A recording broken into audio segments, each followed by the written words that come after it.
I couldn't find any videos on YouTube on how to replace the Hydro Boost unit specifically for an Express or Savana van, so I'm making one. It's very much the same as the Silverado would be, but just a little bit tighter. So here we go. I actually already started disassembling it. One thing that you will want to do, unclip this right here and push it down, kind of wiggle it out. There's one more little clip kind of right down there, but you don't really have to push it in or anything. Just keep wiggling it and it will come out. You can see that third little piece right there that goes in through that hole right there. So once that's out, it'll make it a lot easier to get to the nut over here on this side of the master cylinder. It's just 2 nuts to take this off, both 15mm. This one over here, the entire stud came out while I was taking the nut off. But anyway, I have both of them out. Ratcheting 15mm box end wrench will definitely help out with the one on the right side. And that slides off, and they have a lot of play in the lines. Luckily, they have those 2 braided steel lines down there, so it just kind of plops down and out of the way. And you can see just how nasty it is down there. So from here, I get to disconnect all the lines going in here, which there are 3. There's the 1 threaded line up there, another threaded line, gosh, somewhere. Oh, I see it. 2nd threaded line. It's kind of right back behind here. You can see it back there if it'll focus. Kind of. So it looks like all 3 lines are on top. As far as taking this clamp off, not positive. I think I'm just going to wedge a screwdriver down in there, a flathead screwdriver, wiggle it around until it comes loose. I do have some PEX plumbing tubing crimpers, which I think will work fine to possibly re-crimp this. It is just a, there's no pressure in here, it's just a return line back to the power steering reservoir right there. So let me try all that and I'll get right back to you, let you know how it went. So it looks like the screwdriver trick worked. I just shoved this flathead down in there and kept wiggle, wiggle, wiggle, and looks like the clamp came loose. So I should be able just to pull that off, and I'm gonna lose some fluid out of there. Let me lay down some rags first, but that should pop right off, and then I'll have easy access to the 2 threaded pressure lines back behind it. So yes, it pulled off much easier than expected. I'll just keep wiggling it off. Oh, there's the fluid. Nice and black like it shouldn't be. The 18mm line over here on the passenger side came off very easily. Not like in a bad way, not as if it was about to come out and loose on its own.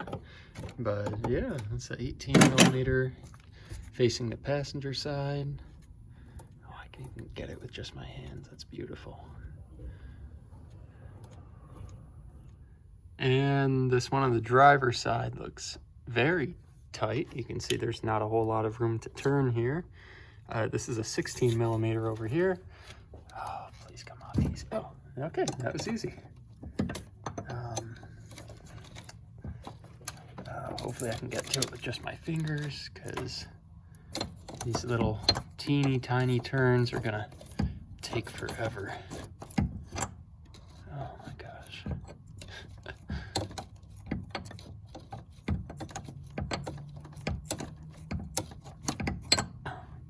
Okay, please be loose enough to get with my fingers.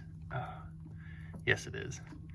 Okay, and yeah, once these are out, that is it under the hood. Now these 2 threaded lines, there are O-rings down underneath. Luckily my kit came with 2 replacement O-rings, so I don't have to be super careful with these. I mean, obviously be normal careful, not super careful. But that's it under the hood. Everything else is underneath the dashboard. So let's jump to it.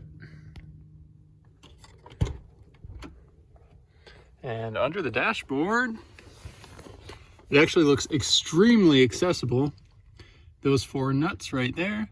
I hear the challenge on the Silverados and the Sierra, the trucks, is getting off the brake light switch right there.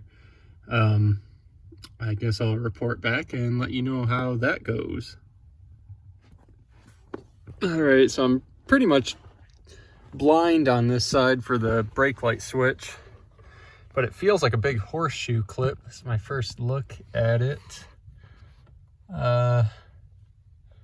Well, that's interesting. So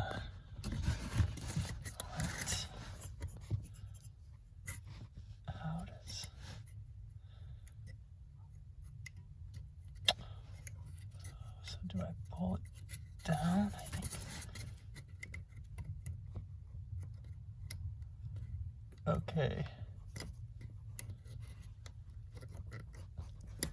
All right. So what I'm seeing is in the center part on this shaft, the brass colored shaft, you can see the ridge down in there that this clip is sitting in. I believe you have to pull this downwards a little bit. Then while you're pulling down, put a screwdriver in right there. Maybe with my finger. Pry over that way towards the driver's side, and then while it's pried over to the side, push the whole thing upwards and it should pop off. Interesting. Let me give that a try. Okay, I'm gonna try to do this all one-handed with a phone in the way. Okay. Oh, yep. Oh my gosh. I believe I can just push it upwards now.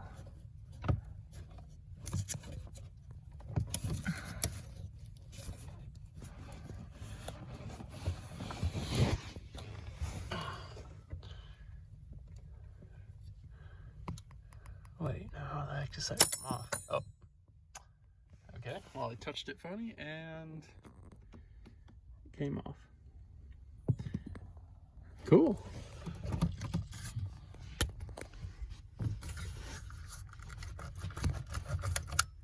Aha, that's it. Just keep on wiggling. Wiggle, wiggle, wiggle. And that's it.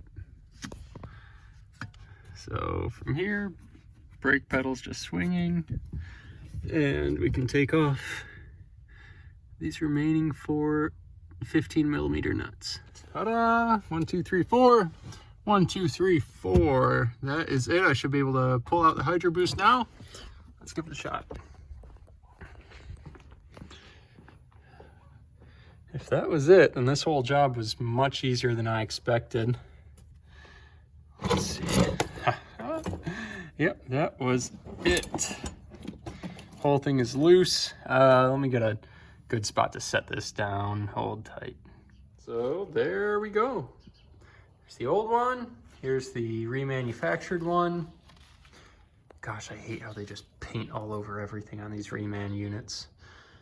Yeah, fingers crossed this one will last as long as the original one did. 222,000 miles on there. Yeah, let's give it a go. Attention installer, reuse master cylinder, push rod, plastic washer, spring retainer from original Hydro Boost. Okay, let's see what that's about. Oh, there is nothing inside there. Okay, let me figure out what that's all about and get back to you. Well, what I can gather, this whole little spider clip is spring-loaded all the way to the back there, which you can kind of see. And it's down inside of this ridge. So I believe if I push it back while I'm kind of prying upwards on one of the legs, then I can just do that to all 6 legs, get this whole thing out. Hopefully it doesn't shoot off like a rocket. Let me try that. Well, as expected, it did shoot off like a rocket. It worked perfectly, just kind of pushing it inwards while using the screwdriver. to kind of wiggle it about. And that's the whole assembly that you need to take out of your original Hydro Boost, pop it into this new unit, and then should be ready to reverse the procedure for installation. And ta-da! It's all installed.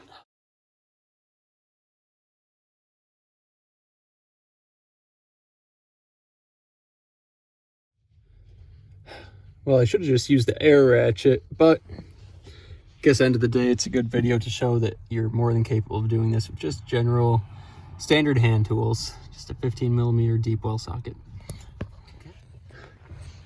Okay, I wanted to rewatch the original disassembly video, and yes, this was facing straight down, this plug, but how would that even happen? Okay, so I had it backwards. Goes in like this. All right, the notched part goes facing against your brake pedal assembly. The solid part faces out where your clip is gonna go. I suppose that I can firstly put the rod on there like that. Then from here, I can slide this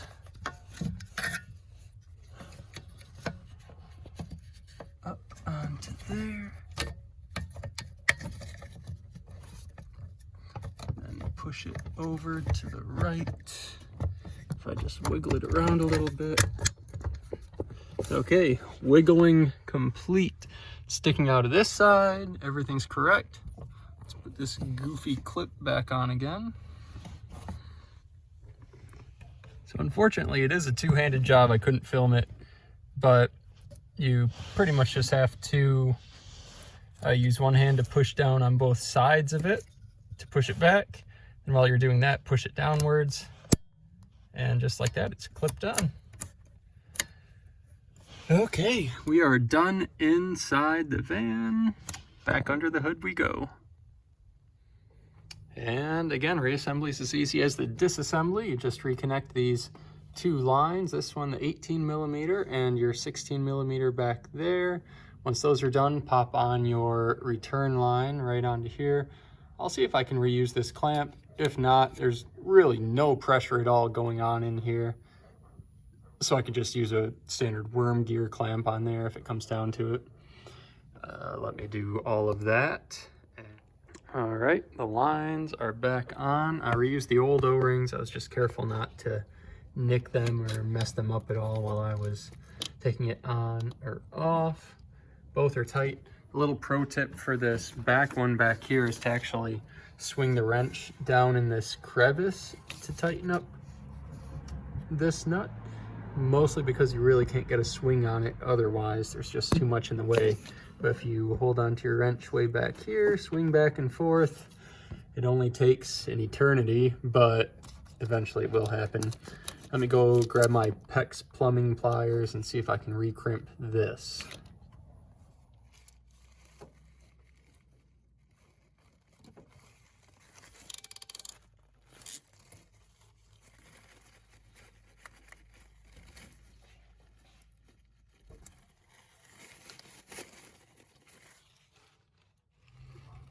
Yeah, looks nice and crimped. Okay, just the two nuts to bolt the master cylinder back on, that's it. So not positive if it needs it, but we'll pump the brake a few times.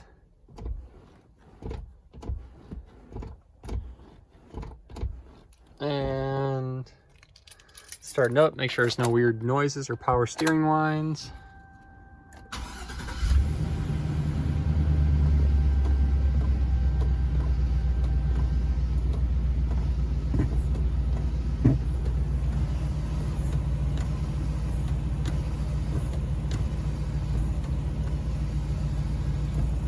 Totally forgot CarPlay was going to connect, but it sounds pretty normal. Feels good.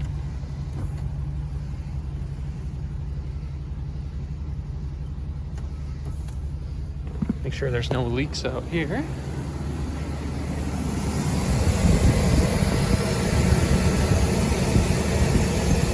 good on that one.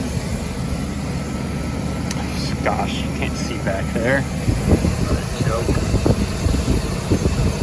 Well, I guess I'll just reach down.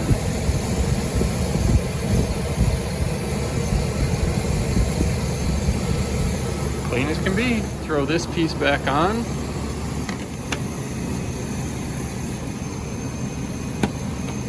I guess that's it.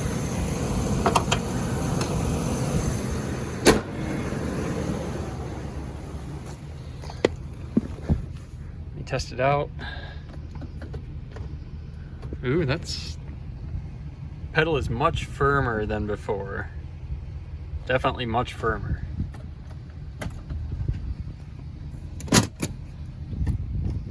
Oh my goodness. Yes, works very well. So, quick update. I'm driving around and oh my gosh, what a difference in the brake pedal. Before I was pushing it, I didn't even realize, but I guess I was pushing it so far down before, like almost to the floor. I've had to panic stop with the old one and it was fine, but the pedal was touching all the way to the carpet. With this one, you just barely touch just the top of the pedal and you start slowing down real quick. Yeah, so I am very happy with it. Worthwhile replacement. I didn't even realize that it was bad besides the leak, but no, it definitely had lost its pizzazz. Well, alright guys, thanks for watching. Hopefully this helps you out. I had no idea what I was getting into. I watched a couple videos, like I said, they show the Silverado and the Sierra, nothing on the Express or Savana. There you go. Anyway, comment if you have any questions. Hopefully this helped out. Thanks for watching.